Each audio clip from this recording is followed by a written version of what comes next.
Hi, ಈ ವಿಡಿಯೋದಲ್ಲಿ ನಾವು ಮತ್ತೆ ಬೇರೆ ಬೇರೆ API ಎಂಡ್ ಪಾಯಿಂಟ್ಸ್ನ ಕ್ರಿಯೇಟ್ ಮಾಡೋಣ. ಇಲ್ಲಿವರೆಗೂ ನಾವೇನು ಮಾಡಿದ್ವಿ, ಒಂದು ಸರ್ವರಿಂದ ಇನ್ಫಾರ್ಮೇಷನ್ನ ರೀಡ್ ಮಾಡಬೇಕು ಅಂತಂದರೆ ಯಾವ API ಎಂಡ್ ಪಾಯಿಂಟ್ನ ಕ್ರಿಯೇಟ್ ಮಾಡಬೇಕು, ಸರ್ವರಲ್ಲಿ ನಾವು ಏನಾದರೂ ಒಂದು ರಿಸೋರ್ಸ್ನ ಕ್ರಿಯೇಟ್ ಮಾಡಬೇಕು ಅಂದರೆ ಯಾವ ಎಂಡ್ ಪಾಯಿಂಟ್ ಕ್ರಿಯೇಟ್ ಮಾಡಬೇಕು ಅಂತ ಡಿಸ್ಕಸ್ ಮಾಡಿದ್ವಿ. ಆ ವಿಡಿಯೋಸ್ನ ನೀವು ಮಿಸ್ ಮಾಡಿದ್ರಿ ಅಂತಂದರೆ ಡಿಸ್ಕ್ರಿಪ್ಷನ್ ಸೆಕ್ಷನಲ್ಲಿ ವಿಡಿಯೋ ಲಿಂಕ್ ಕೊಟ್ಟಿರ್ತೀನಿ. ಫಸ್ಟ್ ಆ ವಿಡಿಯೋಸ್ನ ವಾಚ್ ಮಾಡಿರಿ. ಹಾಗೆಯೇ ಚಾನಲಿಗೆ ಇನ್ನೂ ಸಬ್ಸ್ಕ್ರೈಬ್ ಆಗಿಲ್ಲ ಅಂತಂದರೆ ಸಬ್ಸ್ಕ್ರೈಬ್ ಆಗಿ ನೋಟಿಫಿಕೇಷನ್ಸ್ನ ಟರ್ನ್ ಆನ್ ಮಾಡ್ಕೊಳ್ರಿ. ನನ್ನ ಹೆಸರು ಭೂಷಣ್, ನಾನು ಫುಲ್ ಟೈಮ್ ಜಾವಾ ಡೆವಲಪರ್ ಆಗಿ ವರ್ಕ್ ಮಾಡ್ತಿದ್ದೀನಿ. ಓಕೆ, ಈಗೇನು ಮಾಡೋಣ, ಒಂದು ಸ್ಟೂಡೆಂಟ್ ಇನ್ಫಾರ್ಮೇಷನ್ನ ಸರ್ವರಿಂದ ಡಿಲೀಟ್ ಮಾಡಲಿಕ್ಕೆ ಯಾವ ರೀತಿ ಒಂದು API ಎಂಡ್ ಪಾಯಿಂಟ್ನ ಕ್ರಿಯೇಟ್ ಮಾಡ್ಬೋದು ಅದನ್ನು ಡಿಸ್ಕಸ್ ಮಾಡೋಣ. ನಾನೇನು ಮಾಡ್ತೀನಿ, ಒಂದು ಮೆಥಡ್ನ ಕ್ರಿಯೇಟ್ ಮಾಡ್ತೀನಿ, ಪಬ್ಲಿಕ್ ಸ್ಟ್ರಿಂಗ್. ಇದಾದಮೇಲೆ ನಾವು ಒಂದು ಮೆಥಡ್ ನೇಮ್ನ ಪ್ರೊವೈಡ್ ಮಾಡೋಣ, ಡಿಲೀಟ್ ಸ್ಟೂಡೆಂಟ್ ಡೀಟೇಲ್ಸ್.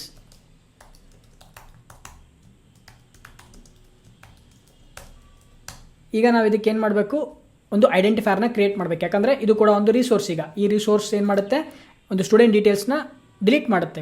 ಅದಕ್ಕೆ ಐಡೆಂಟಿಫೈರ್ ಕೊಡಬೇಕು. ನಾನು ಫಸ್ಟ್ ಆಫ್ ಆಲ್ ನಾವು ಸರ್ವರಲ್ಲಿ ಡಿಲೀಟ್ ಮಾಡ್ತಿದ್ವಿ ಅಂತಂದರೆ ಯಾವ ಮೆಥಡ್ನ ಯೂಸ್ ಮಾಡಬೇಕು ಅಂತ ಹೇಳಿದ್ವಿ, ಡಿಲೀಟ್ ಮೆಥಡ್ನ ಯೂಸ್ ಮಾಡಬೇಕು ಅಂತಿದ್ವಿ. ಅದಕ್ಕೆ ನಮಗೆ ಶಾರ್ಟ್ ಆ್ಯಂಡ್ ಅನೋಟೇಷನ್ನ ಪ್ರೊವೈಡ್ ಮಾಡಿದ್ದಾರೆ ಸ್ಪ್ರಿಂಗ್ ಫ್ರೇಮ್ವರ್ಕ್ನಲ್ಲಿ, ಡಿಲೀಟ್ ಮ್ಯಾಪಿಂಗ್ ಅಂತೇಳಿ. ಓಕೆ, ಆ ಡಿಲೀಟ್ ಮ್ಯಾಪಿಂಗ್ನ ಆ್ಯಡ್ ಮಾಡೋಣ.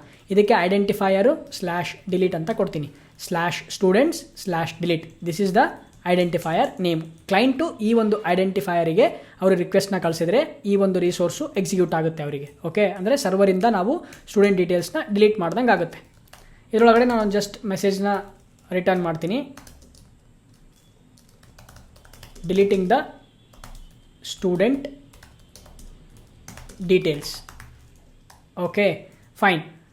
ಈಗೇನು ಮಾಡೋಣ, ಇದನ್ನು ಟೆಸ್ಟ್ ಮಾಡೋಣ. ಫಸ್ಟು ಸೇವ್ ಮಾಡ್ತೀನಿ. ಸೇವ್ ಮಾಡಿದ ತಕ್ಷಣ ಆಟೋಮ್ಯಾಟಿಕಲಿ ಅಪ್ಲಿಕೇಶನ್ ರೀಸ್ಟಾರ್ಟ್ ಆಗುತ್ತೆ. ಏನಕ್ಕೆ ಅಂತಂದರೆ ನಾವು ಡೆವ್ ಟೂಲ್ಸ್ನ ಕಾನ್ಫಿಗರ್ ಮಾಡಿದ್ವಿ already. Okay, so application restart ಆಗಲಿ. ಓಕೆ, ಅಪ್ಲಿಕೇಶನ್ ರೀಸ್ಟಾರ್ಟ್ ಆಗಿದೆ. ಈಗೇನು ಮಾಡೋಣ, ಪೋಸ್ಟ್ ಮ್ಯಾನಿಗೆ ಹೋಗೋಣ. ಪೋಸ್ಟ್ ಮ್ಯಾನಲ್ಲಿ /students /delete. ಓಕೆ, ಇದಾದಮೇಲೆ ನಾವು HTTP ಮೆಥಡ್ಡು ಡಿಲೀಟ್ ಮೆಥಡ್ನ ಕೊಡಬೇಕು. ಓಕೆ, ಇದಾದಮೇಲೆ ಸೆಂಡ್ ಅಂತ ಕೊಡ್ತೀನಿ. 200 ಬಂದಿದೆ, ಡಿಲೀಟಿಂಗ್ ದ ಸ್ಟೂಡೆಂಟ್ ಡೀಟೇಲ್ಸ್. ಓಕೆನಾ, ನಾವು ಸ್ಟೂಡೆಂಟ್ ಡೀಟೇಲ್ಸ್ನ ಡಿಲೀಟ್ ಮಾಡ್ತಿದ್ವಿ ಅಂತ ಆಯಿತು. ಫೈನ್. ಹಾಗಾದರೆ ಒಂದನ್ನ ನಾವು ನೆನಪಿಟ್ಕೊಳ್ಳೋಣ. ಏನಪ್ಪ ಅಂತಂದರೆ, ನಾವು ಯಾವುದೇ ಒಂದು ರಿಸೋರ್ಸ್ನ ಡಿಲೀಟ್ ಮಾಡ್ತಿದ್ವಿ ಡೇಟಾಬೇಸ್ ಸರ್ವರಿಂದ ಅಂತಂದಾಗ 200 ಕಳಿಸೋದಕ್ಕಿಂತ ಬದಲು ಬೇರೆ ಒಂದು ಸ್ಟೇಟಸ್ ಕೋಡ್ನ ಕಳಿಸ್ಬೋದು. ಏನಪ್ಪ ಅಂತಂದರೆ ನೋ ಕಂಟೆಂಟ್ ಅಂತ ಹೇಳಿ. ಓಕೆನಾ, ಆ ಸ್ಟೇಟಸ್ ಕೋಡ್ನ ನಾವು ರಿಟರ್ನ್ ಮಾಡೋಣ. ಇನ್ಸ್ಟೆಡ್ ಆಫ್ 200 ಮಾಡೋದ್ರ ಬದಲು, ಅಂದರೆ ಸಕ್ಸಸ್ಫುಲ್ ಆಗಿದೆ, ಅದು ಕೂಡ ವ್ಯಾಲಿಡೇ, ಅದು ಕೂಡ ನಾವು ಮಾಡ್ಬೋದು. ಬಟ್ ಅದನ್ನು ಮಾಡೋದ್ರ ಬದಲು 204 ಕಳಿಸಿದರೆ ಇನ್ನೂ ಉತ್ತಮ. ಓಕೆನಾ, it's a best practice. Okay, ಅದನ್ನು ಆ್ಯಡ್ ಮಾಡೋಣ. ರೆಸ್ಪಾನ್ಸ್ ಸ್ಟೇಟಸ್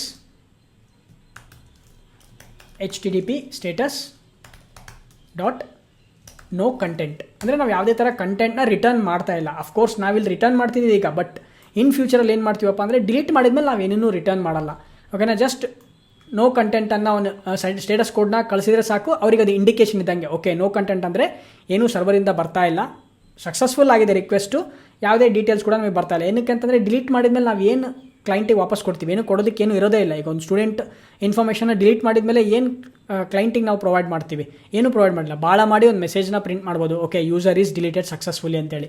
ಬಟ್ ಅದು ಮಾಡೋದ್ರ ಬದಲು ಈ ಇಂಡಿಕೇಶನ್ ಕಳಿಸ್ಬಿಟ್ರೆ ಮುಗೀತಲ್ಲ, ಓಕೆ ಡಿಲೀಟ್ ಆಗಿದೆ ಸಕ್ಸಸ್ಫುಲ್ ಅಂತೇಳಿ. ಓಕೆನಾ, ಅದಕ್ಕೋಸ್ಕರ ಈ ಒಂದು ಸ್ಟೇಟಸ್ ಕೋಡ್ನ ಆ್ಯಡ್ ಮಾಡ್ತೀವಿ. ಅದೇ ರೀತಿ ಕ್ರಿಯೇಟ್ ಮಾಡಿದಾಗ ಕೂಡ ನಾವು 200 ಅಂತ ಕಳಿಸಲ್ಲ, ಯೂಶಲಿ 201 ಅಂತ ಕೊಡ್ತೀವಿ. ಅಂದರೆ ರಿಸೋರ್ಸ್ ಕ್ರಿಯೇಟ್ ಆಗಿದೆ ಅಂತ ಅರ್ಥ. 201 ಅನ್ನೋದು ಕ್ರಿಯೇಟೆಡ್ ಅಂತ. ಇಲ್ಲಿ ಕೂಡ ನಮ್ಮ ರೆಸ್ಪಾನ್ಸ್ ಸ್ಟೇಟಸ್ನ ಆ್ಯಡ್ ಮಾಡೋಣ, HTTP status dot created. Save ಮಾಡೋಣ.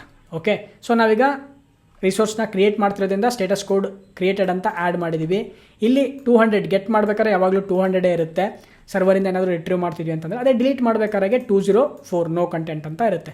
ಓಕೆ, ಈಗ ಅಪ್ಲಿಕೇಶನ್ ರೀಸ್ಟಾರ್ಟ್ ಆಗಿದೆ. ಸೊ ಈಗ ಕ್ವಿಕ್ಕಾಗಿ ನಾವು ಪೋಸ್ಟ್ ಮ್ಯಾನಲ್ಲಿ ಇದನ್ನು ಟೆಸ್ಟ್ ಮಾಡೋಣ. ನಮಗೆ 204 ಅಂತ ನೋ ಕಂಟೆಂಟ್ ಅಂತ ಬರಬೇಕು. ಸ್ಟೇಟಸ್ ಕೋಡು ಕ್ರಿಯೇಟ್ ಮಾಡಿದಾಗ 201 ಅಂತ ಬರಬೇಕು. ಪೋಸ್ಟ್ ಮ್ಯಾನಿಗೆ ಹೋಗೋಣ. ಪೋಸ್ಟ್ ಮ್ಯಾನಲ್ಲಿ ಫಸ್ಟ್ ಡಿಲೀಟ್ ಮಾಡೋದಕ್ಕೆ ನಾನು ಸೆಂಡ್ ಅಂತ ಕೊಡ್ತೀನಿ, 204 no content. Okay, there is no content to send for this request except for headers ಅಂತ ಇದೆ.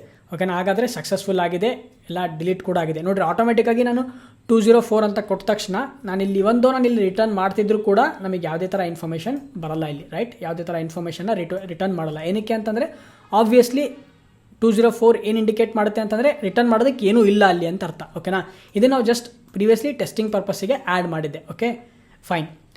ನೆಕ್ಸ್ಟ್ ಈಗೇನು ಮಾಡೋಣ, ರಿಜಿಸ್ಟರ್ನ ಟೆಸ್ಟ್ ಮಾಡೋಣ. ಸೊ ನಾನು ಇದನ್ನು ರಿಜಿಸ್ಟರ್ ಅಂತ ಆ್ಯಡ್ ಮಾಡ್ತೀನಿ. ಇದು ಪೋಸ್ಟ್ ಮ್ಯಾಪಿಂಗು.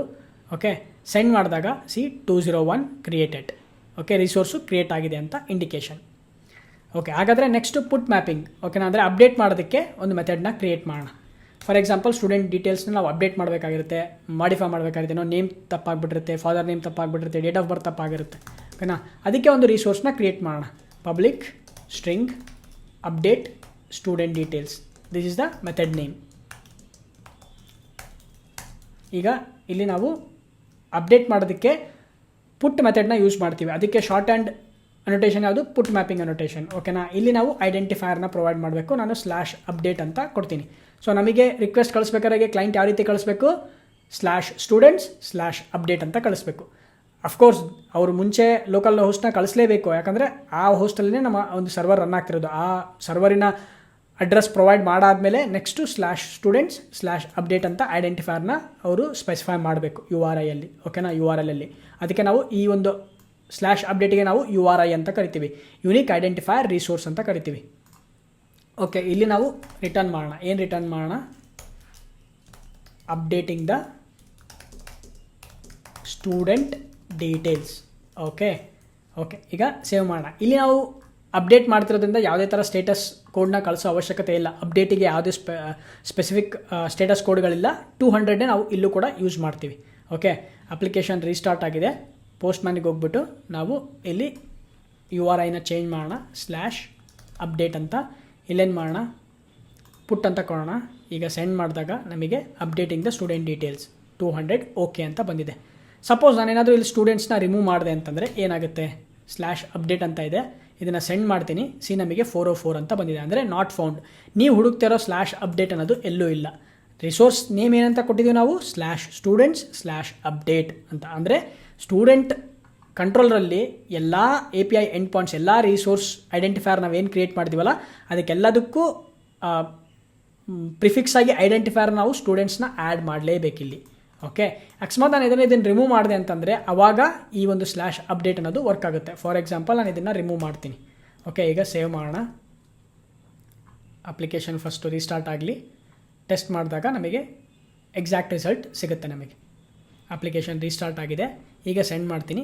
ಈಗ ನನಗೆ ರೆಸ್ಪಾನ್ಸ್ ಬರ್ತಾ ಇದೆ ಮೆಸೇಜ್ ಬಾಡಿ ಒಳಗಡೆಗೆ.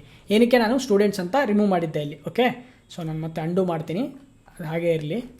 ಓಕೆ, ಸೊ ಸೇವ್ ಮಾಡೋಣ.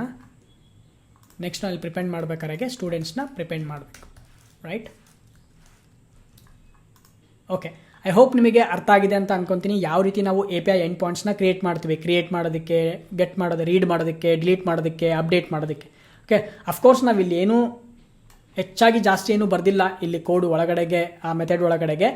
ನೆಕ್ಸ್ಟ್ ವೀಡಿಯೋಸಲ್ಲೆಲ್ಲ ನಾವೇನು ಮಾಡ್ತಾ ಹೋಗೋಣ? ಪ್ಯಾರಾಮೀಟರ್ನ ಕ್ಲೈಂಟಿಂದ ಸರ್ವರಿಗೆ ಯಾವ ರೀತಿ ಕಳಿಸೋದು, ಅದೇ ರೀತಿ ಡೇಟಾಬೇಸ್ಗೆ ಯಾವ ರೀತಿ ಕಮ್ಯುನಿಕೇಟ್ ಮಾಡೋದು, ರಿಕ್ವೆಸ್ಟ್ನ ಯಾವ ರೀತಿ ವ್ಯಾಲಿಡೇಟ್ ಮಾಡೋದು, ಅದನ್ನೆಲ್ಲ ನಾವು ಗೋಯಿಂಗ್ ಫಾರ್ವರ್ಡ್ ಡಿಸ್ಕಸ್ ಮಾಡ್ತಾ ಹೋಗೋಣ.